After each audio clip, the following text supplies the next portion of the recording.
परमादरणीय भाई कमलेश मिश्रा जी, भाई एस.के. सिंह जी, मेरी सहेली शिखा तलवारी जी, डॉक्टर श्रीवास्तव जी, भाई रविकांत जी, और यहाँ उपस्थित सबके नाम तो मैं नहीं ले सकती, लेकिन सबको बहुत बहुत प्रणाम। और चूंकि आज का कार्यक्रम रामायण फेस्टिवल से भी जुड़ा है तो सबको बहुत बहुत जय श्री राम। ये मेरा सौभाग्य है कि मुझे अनायास अहुआ से जुड़ने का अवसर प्राप्त हुआ और श्रेय जाता है भाई नवीन चंद्रा जी को और डॉक्टर एस.के. सिंह जी को। सच पूछा जाए तो मैं इलाहाबाद यूनिवर्सिटी से नहीं पढ़ी हूँ, इसलिए जब ये लोग आ रहे थे, पूरा एक 70-75 लोगों का प्रतिनिधि मंडल मॉरिशस, और मुझे नहीं मालूम कि मेरा फ़ोन नंबर कहाँ से मिला, और जब मुझसे संपर्क किया गया कि हम आ रहे हैं और अहुआ की ओर से आ रहे हैं, इलाहाबाद यूनिवर्सिटी एल्यूमिनाई की ओर से आ रहे हैं, आपको जोड़ना चाहते हैं, आपको प्रेसिडेंट मॉरिशस चैप्टर का बनाना चाहते हैं, तो ये मेरे लिए गौरव की बात भी थी, लेकिन थोड़ा सा घबराने की भी बात थी कि कैसे, मुझे क्यों। तो पता चला कि चूंकि मेरे पति इलाहाबाद यूनिवर्सिटी से पढ़े थे, इसलिए वो नहीं हैं, और आप लोगों ने मेरे बारे में सोचा, मुझे जोड़ा, तो मैं सचमुच हृदय से बहुत ही आभारी हूँ, कृतज्ञ हूँ, और आप सबसे मिलने का प्रथम अवसर मुझे मॉरिशस में ही मिला था। मैं भी प्रयत्न करूँगी कि मॉरिशस में, जबकि बहुत कम लोग हैं जो इलाहाबाद यूनिवर्सिटी के पढ़े हुए हैं, मैं बहुत लोगों को नहीं जानती हूँ, क्योंकि ज़्यादातर लोग जब मॉरिशस से आते हैं पढ़ने तो वो या तो दिल्ली आना चाहते हैं और या फिर BHU ज़्यादा, तो इन दो विश्वविद्यालयों में ज़्यादा लोग आते हैं, और बाकी भी भारत के जितने विश्वविद्यालय हैं वहाँ भी हैं, लोग आते हैं, लेकिन इन दो में ज़्यादा लोगों का आना हुआ है। लेकिन कुछ हैं ऐसे लोग, मैं पता लगाऊंगी कि कौन है जो प्रयाग विश्वविद्यालय से पढ़े हैं और किस तरह से उनका भी सहयोग हम प्राप्त कर सकते हैं, ताकि एल्यूमिनाई की गतिविधियों को हम आगे बढ़ाएं। मैं हृदय से धन्यवाद देना चाहती हूँ भाई कमलेश जी को। मैं आपको सुन रही थी और मुझे आपके विचार इसलिए बहुत प्रेरणादायी लगे कि कुछ बातें आप बोल रहे थे एल्यूमिनाई के लिए, लेकिन मुझे लगा वो रामायण सेंटर के लिए भी उतने ही सत्य हैं, और कहीं तो लगा कि कहीं आप हो तो नहीं आए हैं रामायण सेंटर, क्योंकि मुझे लगता है कि हर संस्था की पीड़ा यही है। हर संस्था में कुछ लोग बहुत अधिक जोश के साथ कार्य करते हैं, और आपसे मैं ये कहना चाहूँगी भाई श्रीवास्तव जी कि आपने कहा 2 लोग मिले थे, तो हर संस्था किसी एक व्यक्ति के मनस की ही उपज होती है, और जैसे बोलते हैं कि हम अकेले चले थे और काफिला जुड़ता गया, तो इसी तरह ये सारी संस्थाओं के साथ होता है। मैं आपको हृदय से शुभ चिंतन, अपनी शुभकामनाएं प्रकट करती हूँ कि आपने सोचा और आज ये एल्यूमिनाई इतने बड़े रूप में, यहाँ बहुत सारे सदस्य हैं, बहुत सारे नहीं आ पाए हैं, लेकिन बहुत बहुत मेरी बधाई आपको कि आपने ऐसा सोचा। और अब मैं आती हूँ थोड़ा सा रामायण फेस्टिवल और थोड़ा सा रामायण विजडम। आप सब लोग इतने अधिक विद्वान, जो लोग प्रयाग विश्वविद्यालय से पढ़े हैं, मुझे मालूम है कि जो क्रीम ऑफ द इंटेलेक्चुअल्स होते थे वो इलाहाबाद यूनिवर्सिटी में उस जमाने में पढ़ने जाते थे। आप लोग सब वहाँ के हैं। आप लोगों के बीच खड़े होकर के मेरे लिए रामायण के विजडम पे बोलना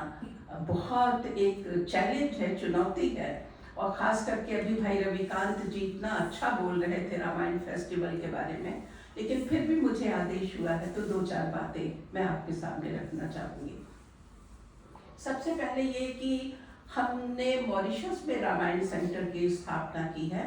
और हमारे लिए भी 2026 का वर्ष बहुत महत्वपूर्ण है। आपने तो अपनी रजत जयंती 2025 में मना ली, हम 2026 में आपसे एक कदम पीछे हैं। और लेकिन मैं चाहूँगी कि यदि हम कोई बड़ा कार्यक्रम, हमारे दिमाग में बहुत सारी योजनाएं हैं, लेकिन चूंकि हम गवर्नमेंट के साथ काम करते हैं, ministry of art and culture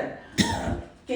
edges में हम काम करते हैं, तो जब तक हमें वहाँ से अनुमोदन नहीं मिल जाता है हम अनाउंस नहीं कर सकते हैं। लेकिन यदि कोई बड़ा महत्वपूर्ण कार्यक्रम हुआ